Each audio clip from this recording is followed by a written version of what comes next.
어떤 능력이 나타나나 오늘 네 번째입니다. 오늘은 하나님의 능력이 우리를 피스메이커로 만든다라는 것이에요. 평화를 만드는 사람이죠. 복수하지 않을 수 있는 힘을 주신다는 거예요. 팍스 로마나라고 들어보셨는지 모르겠어요. 라틴어인데요. 로마의 평화라는 뜻이에요. 로마 제국은 언제 있었냐면은 이 예수님 오실 때쯤 이제 로마 조금 전에 로마 시대가 시작됐습니다. 아우구스투스를 통해서. 그리고 한 500년 가량 지속됐는데요. 예수님 돌아가시고 나서도 한 몇백 년 있다가 이제 무너지게 되죠. 근데 이 팍스 로마나에서 아주 기본적인 그 평화, 팍스 로마나는 이 로마의 평화인데요. 이 로마 시대의 평화에 어떤 원칙이 있습니다. 뭐냐 하면요. 평화를 원한다면 전쟁을 준비하라라는 말이 그 당시 때 있었어요. 그러니까 이 평화는 힘을 통한 평화입니다. 약해졌을 때 평화를 얻을 수가 없어요. 실제로 그래서 굉장히 오랫동안 평화를 유지해 그거 말고도 다른 아주 지혜로운 방법으로 이제 평화를 유지하고 점점 세력을 넓혀갔는데 우리가 봤을 때 아주 납득이 가죠. 세상이 돌아가는 원칙과 비슷합니다. 평화는 힘이 있어야 된다. 힘이 있어야 된다. 이 원리를 적용해 보면 오늘 말씀에서 보는 것과 같이 사울은 이제 힘의 상징이죠. 이 당시 때.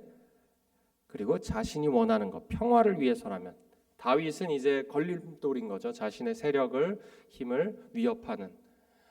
그래서 사울은 이 힘으로 인해서 이제 다윗을 쫓아가서 죽이려고 계속합니다. 당연한 일일 수 있습니다. 세상에서 보면요.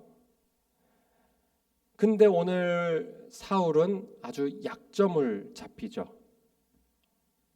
동굴에 들어갔더니 자시도 모르게 이제 일을 보러, 이제 볼일을 보러 들어간 것 같습니다. 동굴에. 자기도 모르는 사이에 이제 죽을 뻔했어요. 죽을 수 있는 순간이 왔어요. 그리고 다윗의 입장으로 보면은 이제 힘이 자신에게 옮겨올 수 있는 아주 절호의 기회입니다. 자신이 평안해질 수 있는, 자신의 인생이 필 수 있는, 고통이 끝날 수 있는 아주 절호의 기회예요. 근데 어떻게 하죠? 다윗은 죽이지 않습니다. 오늘 스토리를 보면요, 다윗은 끝내 사울을 죽이지 않아요. 답답합니다. 읽는 사람들 입장에서 봐도 아주 답답해요. 앞뒤가 꽉꽉 막힌 것 같죠. 뭐 그렇게까지 해야 되나? 우리는 이해가 안 갑니다. 잘 처음에 읽으면 왜 마땅히 할 수 있고 해도 되는 일이고 해야 되는 일을 안 하는 것처럼 보여요. 우리는 여기서 하나님이 이 사건을 인도하시고 만드시고 다윗을 인도하시고 또 그리고 이것을 기록하여서 지금 우리에게 읽게 하시는 우리에게 보여주시는 이유를 우리가 알아야 합니다. 그래서 다윗의 삶에서 역사하신 하나님의 능력, 그 네 번째는 바로 우리를 평화의 사역자로 만들어 가시는 하나님의 능력입니다. 우리를 평화의 사역자로 만드시는 하나님의 능력은 일반 사람들이 생각하는 그 힘의 원리에 의한 평화가 아니에요. 그 생각하는 일반적인 방법이 아닙니다. 왜냐하면 인과응보나 어떤 보편적 도덕적 원리를 따르지 않아요. 네가 나를 해했으니까 눈에는 눈, 이에는 이. 그리고 나의 평안을 위해서 다른 사람을 짓밟고 올라가는 그런 평화는 절대 하나님이 결코 서포트하지 않으신다는 것을 우리가 알 수 있어요. 그렇다면 우리를 평화의 사역자로 만들어 가시는 그런 힘의 원리 혹은 그런 방법 같은 것이 있을까요? 네, 있습니다. 오늘 보면은 하나님이 인도하시는 명확한 방법이 있어요. 두 가지입니다. 깨닫고 믿을 때 이 특별한 힘이 생긴다는 것이에요. 깨닫고 믿을 때. 무엇을 깨닫느냐? 첫 번째로 깨닫는 것은, 첫 번째는 깨달을 것은, 우리가 힘을 평화의 사역자로서 우리가 깨달을 것은 다윗의 억울함 혹은 나의 억울함이죠. 내가 처한 상황, 다윗의 처한 상황이 어떤 위치가 내가 죄를 짓지 않게 막아주지 않는다는 것이에요. 무슨 말이죠? 내가 아무리 억울하다고 해도 내가 죄를 지어도 괜찮게 만들어주지 않는다는 것이에요. 그 상황과 억울함 자체가. 다윗이 특별한 이유 없이 쫓기는 것은 누구나 다 알고 있습니다. 그 다윗 주변의 사람들도 다 알고 있었어요. 그리고 다윗은 도망자로서 그냥 죽지 못해 살고 있는 것처럼 살고 있었습니다. 정말 거지 비슷하게 살았던 것 같아요. 함께. 사울만 없어지면 인생이 180도 바뀔 수 있었습니다. 그리고 모두가 그걸 염원하고 있었죠. 사울의 신복들만, 사울의 사람들만 원하는 것이 아니었을 거예요. 모든 백성들이 원하고 염원하는 것이었을 거예요. 그래서 다윗의 사람들은 말하죠. 4절에 보면 다윗의 사람들이 이르되 보소서 여호와께서 당신에게 이르시기를 내가 원수를 내 손에 넘기리니 내 생각에 좋은 대로 그에게 행하라 하시더니 이것이 그날이니이다 하니, 다윗의 옆에 사람들도 답답했어요. 그러니까 다른 생각하기 전에 먼저 얘기하는 거예요. 이날입니다. 다윗. 하나님도 이거 인정하시는 일입니다. 이거 하나님이 역사하지 않고서는 이렇게 될 수가 없는 거 아닙니까? 다윗의 군인들의 목소리는 합리적이고 인과응보의 도덕적 원리를 충실히 따르는 목소리죠. 사실 이때뿐만이 아닙니다. 이전에도 그랬어요. 다윗의 사람들은 항상 일반적으로 사람들이 생각할 수 있는 목소리를 대변해줘요. 하지만 다윗은 그렇게 따르지 않았죠. 다수의 의견을 따르지 않았어요. 그렇다고 해서 다수의 의견을 꼭 따르지 않는 게 좋다는 얘기는 아닙니다. 하지만 하나님의 음성을 들어야 돼요. 하나님이 인도하시는 것, 말씀으로 인도하심을 받아야 되는 것이죠. 다윗이 어떻게 하죠? 다윗이 일어나서 어떻게 하죠? 사울의 겉옷자락을 가만히 베니라. 자, 여기서 보면 무엇을 알 수 있냐면요, 다윗이 바로 아니야, 나는 그렇게 할 수 없어, 그렇게 하지 못했어요. 다윗도 마음에 요동이 치는 갈등이 있었다는 것을 보여주고 있어요. 사울을 죽이면 곧바로 자신은 왕위에 즉위할 수 있고 모두가 알고 있어요. 모두가 알고 있어요. 자기도 알고 있고. 잃어버렸던 명예뿐 아니라 지금 더 큰 부와 명예를 단번에 다시, 그리고 이전에는 누리지 못했던 그런 정말 엄청난 삶을 살 수 있는 순간이 온 거예요. 눈앞에. 마음의 갈등이 요동치죠. 내가 유리한 상황을 내 쪽으로 방향을 바꿔서 내가 인생이 필 수 있는 상황이에요. 물이 들어올 때 노저우라 이런 말도 있죠. 바로 그때입니다. 지금이 다윗한테. 하지만 다윗은 사울의 겉옷자락을 벤 후에 어떤 일이 벌어지냐면요, 마음에 찔림이 있어요. 마음에 찔림. 이것이 하나님의 능력입니다, 여러분. 마음에 찔림을 주는 것. 그냥 내버려 두지 않으세요. 우리 하나님의 백성들은 이 마음의 찔림을 하나님이 주세요. 우리가 무시하거나 그것을 따르거나 둘 중 하나입니다. 하지만 매번 우리가 옳고 그름을 모르는 것이 아니에요. 항상 옳고 그름을 하나님께서 성령을 통해서 이렇게 다윗에게 하셨던 것처럼 항상 마음의 찔림을 통해서 말씀하시고 질문해 오세요. 우리한테. 이 무엇 때문에 찔림이 있었죠? 아마 왕의 옷자락을 베어낼 때 아마 왕을 죽이는 듯한 느낌을 들었을 거예요. 그리고 왕의 옷자락이 무엇이죠? 왕을 상징해요. 그것을 잘라냈을 때 그 왕권이 나에게 오는 것 같은 느낌을 받았을 거예요. 아주 묘한 느낌이 들었을 겁니다. 실제로 죽이지는 않았지만 칼로 그 사람의 왕권을 잘라내는, 그때 불현듯 생각난 것이죠. 깨닫게 된 것이요. 내가 내 손으로 감히 하나님이 아직도 유지시키고 계시는 이 거룩한 자리를, 왕의 자리를 내가 스스로 내 손으로 잘라내서 왔구나 라는 마음의 깨달음이 있었던 것 같습니다. 성령님의 음성이죠. 마음속으로 그 행동이 죄로 이끄는 그 문턱까지 가게 하는 행동임을 마음속으로 깨닫게 된 것이에요. 양심의 외침을 들은 것이죠. 스탑. 사울의 악함이 혹은 자신의 억울함이 자신이 자기 손으로 사울을 직접 죽이는 죄를 정당화해 줄 수 없다는 것을 깨닫게 된 것이에요. 여기서 근데 반론할 수 있겠죠. 질문할 수 있겠어요. 하나님은 무슨 의도이신가 도대체?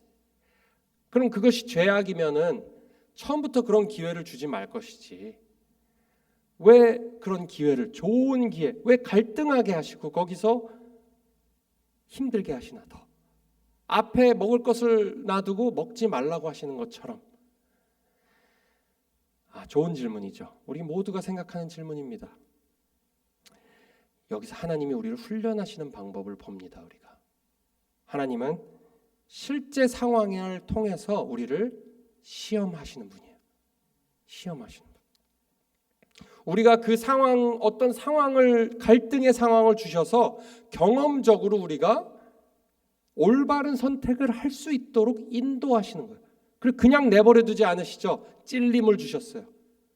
봐라, 이 상황에서 너는 어떻게 하겠니? 물어오시고 다른 사람의 음성을 통해서 마치 세상에서는 어떻게 해야 되는지, 일반적으로 어떻게 하는 건지 알려주세요. 그러고 나서 그렇게 행동을 하려고 했을 때 하나님께서 우리에게 찔림을 주십니다. 찔림을 주세요. 그래서 하나님의 방법으로 죄를 짓지 않게 해주신다는 데 있어요. 중요합니다. 아주 중요해요. 이 시험은 우리를 넘어뜨리려는 게 아니라 우리 마음속에 진정으로 믿는 것이 무엇인지 그 믿음을 드러내고 훈련시키고 성장하게 하시는데 그 목적이 있어요. 우리를 선택의 기로에 서게 하셔서 고민하게 하시고 동시에 우리의 양심에 찔림을 주셔서 두 가지의 음성이 들려요. 우리에게 이렇게 할 수도 있고 아니면 저렇게 할 수도 있고, 근데 양심에 찔림을 주셔서 의롭고 평화로운 길을 선택하게 하시는 것이. 그리고 우리가 그렇게 했을 때 마음의 기쁨과 큰 평안을 선물로 주십니다. 선물로 주세요. 이것은 다른 사람들이 이해할 수가 없어요. 하나님을 모르는 사람들은 정말 바보 같은 선택이라고 할 수 있겠죠. 하지만 하나님은 우리 마음에 확신을 주십니다. 잘했다. 잘했다. Way to go. Good job. 이 시험을 하시는 하나님은 이때뿐만이 아닙니다. 우리 선악과도 알고 있죠. 그리고 아브라함과 이삭, 마라의 쓴물, 그리고 광야에서의 모든 시험들. 히스기야는 어떤가요? 바벨론 사람들 보내서 그 마음에 무엇이 있는지 시험하시겠다고 하셨어요. 내가 너희를 시험한다라는 말이 너무너무 많이 나와 있어요. 이것도 예외가 아닙니다. 히스기야를 시험하시는 그 마음의 성공 가도를 달리는 히스기야한테 그 성공이 자기의 자랑인지 아니면 나에게 의지하고 있는 건지 시험하시기 위해서 하나님이 잠깐 그를 떠나시고 그를 시험하사 그 마음에 있는 것을 다 알고자 하셨더라. 자, 여기서 하나님은 다 아세요 이미. 하지만 그 믿음의 선택과 행동을 통해서 그것을 드러내길 원하시는 거죠. 스스로 경험하기, 의로운 길이 무엇인지, 그 의로운 길을 선택했을 때 그것이 얼마나 나에게 기쁨이 되고 평안이 되고 컨피던스가 생기는지 그것을 경험해 주기 위해서겠죠. 시험을 주시는 거예요. 그리고 시험을 통과하도록 옆에서 답안지를 알려주시는 거나 마찬가지입니다. 때로는 우리가 이 음성을 무시할 때는 시험에 실패하기도 하죠. 하지만 그렇다고 버림받지 않습니다. 다시 테스트하시고 다른 방법을 통해서 또 훈련하시는 분이에요. 포기하지 않으시는 분이에요. 이 테스트를 통해서 우리에게 깨달음을 주시는 것이 단 한 가지 있습니다. 바로 나의 상황과 나의 억울함이 나를 의롭게 만들 수 없다라는 것이에요. 오직 하나님이 의롭게 하시고 그 의로운 방법을 행하게 하시는 그 하나님이 우리의 의가 되신다는 것이에요. 깨달은 것이죠. 그것이 우리가 피스메이킹 하는데 평화의 사역자가 되도록 우리를 인도하시는 큰 힘이에요. 깨닫게 하시는 찔림의 힘이죠. 그럼 그것뿐일까요? 더 중요한 것이 있습니다. 우리에게 바로 믿음인데요. 어떤 것을 믿어야 되냐? 우리가 다 아는 얘기예요, 사실은. 하지만 적용하기 힘든 이야기입니다. 그래서 오늘 다시 들어야 돼요. 우리는 하나님이 최고 권위 재판장이시다 라는 것을 우리가 믿어야 됩니다. 정말 믿어야 돼요. 이것이 믿기가 힘들죠. 하지만 믿어야 됩니다. 다시 이 진리를 믿어야 돼요. 우리는 하나님이 그 어떤 인간보다도 크고 강하고 또 의로우신 분이다라는 것을 기억하고 믿어야 합니다. 그분의 의로운 심판이 피해갈 사람은 이 세상에 아무도 없습니다. 아무도 없어요.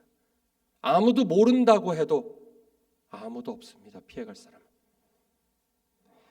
15절에 보면 그런즉 여호와께서 재판장이 되어 나와 왕 사이에 심판하사 나의 사정을 살펴 억울함을 풀어주시고 나를 왕의 손에서 건지시기를 원하나이다 하니라. 이걸 사울에게 직접 말하는 거예요. 사울 앞에서 선포하는 것입니다. 우리가 억울함을 말하는 것은 전혀 문제가 없습니다. 내가 이러이러해서 억울함을 당했다. 이것은 옳지 않지 않느냐? 지금 사울한테 얘기하고 있는 것이죠. 그리고 듣는 모든 사람에게 얘기하는 것이죠. 그런데 자기 손으로 그것을 정의를 실현하려고 하지 않습니다. 하나님한테 맡기죠. 다윗은 꾸준히 하나님의 말씀을 들어왔고 하나님이 어떠신 분인지 너무나도 잘 알았습니다. 하나님은 어떠신 분이죠? 우리가 하나님이 어떠신 분인지를 모르기 때문에 더 그걸 믿지 못하는 경우가 많은 것 같습니다. 하나님은 어떠신 분이죠? 우선 죄를 무엇보다 싫어하세요. 죄를 혐오하시고 그리고 우리가 언제 어떤 상황이든지 스스로 정의를 실현하지 않고 하나님한테 맡기길 원하세요. 그것이 하나님이에요. 하나님이 어떠신 분이냐면요, 우리가 스스로 복수하거나 우리 손에 가져가서 우리 스스로 공격하고 복수하기를 원하지 않으세요. 절대로. 모든 복수는 나의 것이라 내가 해결하겠다 믿길 원하세요. 하나님은 그것을 정말 진심으로 믿고 인내하고 기다리길 원하세요. 억울함을 호소하는 것은 얼마든지 하나님께서 용납하시는 일입니다. 부르짖는 것은 용납하시는 일이에요. 하지만 분을 내어도 화가 나도 죄를 짓지 말라 그러셨어요. 그리고 죄를 해가 지나가 넘어가도록 품고 있지 말라 그러셨어요. 나한테 다 해결해라. 나한테 부르짖어라 겠죠. 우리가 화가 나도 그리고 억울해도 죄를 짓지 않게 해주는 그 믿음은 하나님이 하나님의 때에 나의 억울함을 풀어주시고 나의 분노를 기쁨과 감사로 바꿔주실 것이라는 믿음이에요. 여러분, 이거 말은 쉽습니다. 지금 제가 이렇게 말한다고 해서 제가 쉽게 할 수 있을까요? 아닙니다. 다윗도 자기의 능력으로 했을까요? 아니에요. 오직 성령의 힘이 필요합니다, 여러분. 기도해야 돼요. 내가 그러지 못하는 모습을 봤을 때 우리에게는 새로운 눈과 힘과 음성을 주셨어요. 다른 사람들이 하나님을 믿지 않는 그리스도인들에게 있지 않는 놀라운 능력을 우리에게 주셨다는 것을 우리가 기억해야 돼요. 똑같이 살아가면 안 됩니다. 항상 컨플릭트를 해결하는 방법, 누군가 나를 해왔을 때 하물며 지나가다 아무 잘못도 없는 나에게 누가 쳤어요. 자동차를 사고를 냈어요. 그랬는데 연락이 안 돼요. 도망가서. 그런 일들 비일비재합니다. 그런 사소한 것까지 우리는 똑같이 반응하면 안 돼요. 물론 정의를 위해서 우리가 요구할 것은 요구해야 됩니다. 하지만 분노하는 마음 다 하나님한테 가져가야 돼요. 우리가 말과 행동으로 복수하고 죄를 짓지 않을 수 있는 힘을 하나님께서 분명하게 주십니다. 그리고 이 힘은 그분의 주권을 믿을 때예요. 그분의 주권을 믿을 때. 그리고 이렇게 사울을 죽이지 않은, 마땅히 죽였어야 될 사울을 죽이지 않는. 여러분, 제가 사울에 대해서 전혀 말씀을 오늘은 시간이 안 들여서 다시 말씀 못 드렸지만 사울은 아주 죽어 마땅한 사람이에요. 이 사람은 여러 가지로 봤을 때 누구나 죽어 마땅한 사람입니다. 죽어도 아무도 눈물 흘리지 않을 사람 같아요. 아주 파티를 열릴 그런 악인입니다. 근데 이 사울을 죽이지 않은 다윗의 모습은 다윗의 개인적인 일로만 남지 않았습니다. 이것을 들은 모든 백성들이 어떻죠? 이거 리더의 중요함이에요. 리더가 이렇게 용서하고 하나님의 의를 따를 때 당연히 누구나 왜 괜찮다고 할 상황에서도 죄를 짓지 않기 위해서 하나님한테 맡겼을 때 그 여파는 어마어마해요. 하지만 아무리 커도 그 후대까지 미치지는 않았던 것 같습니다. 그 후에는 다시 악이 시작되죠. 열왕기상, 열왕기하 보면은 그게 너무나도 잘 나와 있습니다. 그렇기 때문에 하나님께서 그리스도를 보내신 거예요. 진정으로 악을 악으로 갚지 않는 왕을 우리에게 보내신 거죠. 영원한 왕을 보내신 것이. 그는 어떻게 하셨죠? 자신에게 돌을 던지고 자신을 배신한 사람들, 그 제자들, 그리고 모든 이스라엘 백성들 되갚지 않으셨죠. 오히려 어떻게 하셨죠? 돌리지 않고 그들을 위해서 기도하셨어요. 아주 피스메이커의 평화의 사역자의 진수를 보여주셨죠. 평화의 왕자, Prince of Peace. 그리고 우리도 그렇게 만들어 가시는데 하나님은 모든 것을 올인하셨어요. 우리도 피스메이커로 만드시는데 올인하셨어요. 로마서에 보면 우리가 아직 죄인 되었을 때 그리스도께서 우리를 위하여 죽으심으로 하나님께서 우리에게 대한 자신의 사랑을 확증하셨느니라. 어렵지 않습니다. 생각보다. 우리한테 사울과 같은 원수는 잘 없어요. 아주 가끔가다 있습니다. 가끔가다. 우리가 만나는 것은 바로 생활 속에서 만나는 일반 그냥 사람들이에요.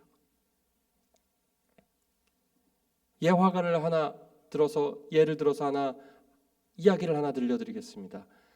미국에 아주 젊은 청년이 있었는데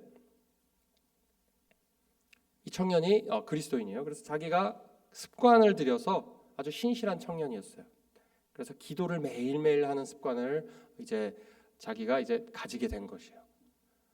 근데 이제 군대를 가게 됐는데 군대를 지원해서 갔는데 군대에서도 이제 그 습관을 계속해서 매일 이제 훈련이 끝나고 자기 전이면은 항상 무릎 꿇고 침대에서 기도를 했어요. 그랬더니 군대에 있는 사람들이 이제 몇몇이 이제 조롱하기 시작한 거죠. 조롱하고 그 사람을 비난하고 힐난하고 아주 고난스럽게 했어요. 근데 어느 날은 훈련 들어왔는데 아주 그 머리 부츠죠.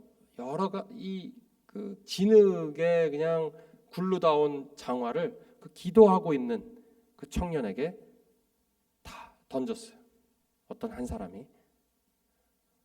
근데 그 양쪽으로 머리에 이렇게 맞고 한번 쳐다보고 다시 기도를 계속했습니다. 근데 그 던진 청년, 그 던진 군인은 잠이 들었어요. 자기는 밤이니까. 근데 일어나서 보니까 그 자신의 침대맡에 아주 깨끗하게 빛이 광이 날 정도로 깨끗하게 청소가 되고 클린돼 있는 자기의 부츠를 발견하게 됩니다. 여러분, 그 사람이 실제로 회개하고 돌아와서 그리스도인이 되었어요. 여러분, 어려운 것이 아니에요. 우리가 만나는 건 사울 같은 대단한 정말 악인이 아닐지도 모릅니다. 하지만 우리가 겪는 우리의 배우자를 통해서 혹은 우리의 자녀들 혹은 우리가 만나는 사람들, 교회 안에 있는 사람들에게 우리가 작고 크고 작게 우리의 분노를 드러내고 복수를 하는, 아주 이 큰 복수는 아니더라도 소심한 복수라는 말도 있습니다. 그렇죠? 소심한 복수. 그 드러내는 우리의 모습, 하나님께서 우리에게 분명히 찔림을 주실 거예요. 그러고 싶을 때 그 찔림의 음성에 순종해야 합니다. 우리가 그러지 마라, 그러지 마라. 하나님께서 오늘 말씀을 통해서 우리에게 하시는 말, 하나님의 능력은 놀랍습니다. 여러분, 성령의 능력은 우리를 선한 길로, 생명의 길로 강력하게 인도하시는 그 능력이에요. 오늘의 능력은, 오늘 우리가 배우는 능력은 우리가 fight back, 치는, 되받아치는 그 힘이 아니라, 그래서 나의 마음에 평안을 얻고 내가 승리감을 맛보는 그런 평화가 아니라 예수 그리스도의 평화예요. 내가 맞아도 괜찮다, 복수로부터 자유로운 그 평화입니다. 우리에게 몇 가지 질문을 해보면 좋겠습니다. 마지막으로, 오늘날 나는 나의 말과 태도와 생각 안에서 하나님의 음성에 민감한가? 나의 찔림에 내가 반응하는가? 아니면은 찔리는 줄도 확인하지 못하는가? 아무리 쿡쿡 찔러도 마치 굳은 살이 배긴 사람처럼, 두꺼운 옷을 입은 사람처럼 알지 못하고 있는가? 우리가 한번 물어봐야 합니다. 만약 그렇다 하면 하나님께 돌아와야 돼요. 말씀과 기도로 하나님과 친밀해져야 됩니다. 다윗이 했던 것처럼. 그리고 얼마든지 우리가 돌아섰을 때 하나님은 탕자를 받으시듯 껴안고 받으실 분이에요. 그리고 우리가 누군가를 나를 힘들게 하고 나를 어려운 상황으로 몰고 가고 억울하게 하십니까? 우리는 그리스도인은 복수가 아닌 은혜로 용서하고 참아내는 힘을 가진 사람들이에요. 그 힘을 사용하시고 성령님께 의지하시고, 내 사랑하는 자들아 너희가 친히 원수를 갚지 말고 하나님의 진노하심에 맡기라 하는 하나님의 성령님의 음성이 우리 심령에 모두 울려 퍼져서 도저히 복수할 수 없는, 그리하여서 하나님의 주시는 평안과 그 은혜와 그 자신감, 하나님 앞에서의 자신감을 누리는 우리 모두 되기를 주의 이름으로 축원합니다. 제가 기도하겠습니다. 하나님 아버지, 억울함이 많습니다. 삶에 살면서 특히 뉴욕에서 사람들이 친절하지 않죠. 매일매일 대면해야 되는 사람들이 항상 우리에게 기쁨만을 주거나 평안을 주지 않습니다. 때로는 우리의 원수처럼 생각이 드는 사람들도 있습니다. 하지만 성령님께서 강력하게 역사하셔서 복수하고 싶은 그 복수심을 막아주시고, 주님께서 찔림을 주셔서 죄에 대한 죄짓기를 미워하는 마음 주시고, 주님의 sovereignty, 주님의 주권을 인정하고 당신에게 모든 것을 맡기는, 그리하여서 당신한테 칭찬받는 주의 종들, 주의 자녀들 될 수 있도록 하나님께서 강력하게 역사해 주시옵소서. 찔리는 음성에 하나님께서 양심을 통해서 말씀하시는 음성에 귀 기울이게 하시고, 그것에 또 순종하여서 주님이 주시는 진정한 복과 그 평안과 기쁨을 누리게 하여 주시고, 무엇보다 오늘 사울이 돌아온 것처럼 그렇게 할 때 관계가 회복되고, 깨어졌던 관계 회복되고, 잃어버렸던 관계가 다시 돌아오고 사람이 돌아오는 그런 놀라운 성령의 역사를 하나님께서 이루어가 주시옵소서. 예수 그리스도의 이름으로 간절히 기도드리옵나이다. 아멘. 기도하시고 돌아가시면 되겠습니다.